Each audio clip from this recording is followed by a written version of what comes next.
শুভ দুপুর সবাইকে নমস্কার হলো। আজকে আমি রান্না করব বাচ্চা মাছ। এই মাছগুলোর নাম আগে কখনো শুনিনি এবং দেখিও নি, এই প্রথম দেখলাম। মাছগুলো খাইতে কিন্তু অনেক টেস্ট হয়েছিল, যেহেতু আমি ভজটা করে দিই। এই মাছ আমি আলু আর টমেটো দিয়ে রান্না করব। প্রথমে মাছগুলি ভালো করে ভেজে নিয়েছি, আর মধ্যে পেঁয়াজ সম্বা দিয়ে আলু টমেটো সব মশলা দিয়ে ভেজে পরে ঝোল দিয়ে দিলাম। ঝোল দেওয়ার পরে মাছগুলি দিয়ে দিলাম উপরে দিয়ে।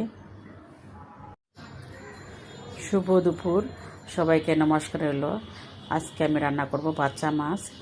এই মাছগুলোর নাম আগে কখনো শুনিনি এবং দেখিও নি, এই প্রথম দেখলাম।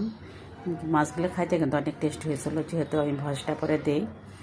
এই মাছ আমি আলু আর টমেটো দিয়ে রান্না করব। প্রথমে মাছগুলি ভালো করে ভেজে নিয়েছি, আর মধ্যে পেঁয়াজ সম্বা দিয়ে আলু টমেটো সব মশলা দিয়ে ভেজে পরে ঝোল দিয়ে দিলাম। ঝোল দেওয়ার পরে মাছগুলি দিয়ে দিলাম উপরে দিয়ে।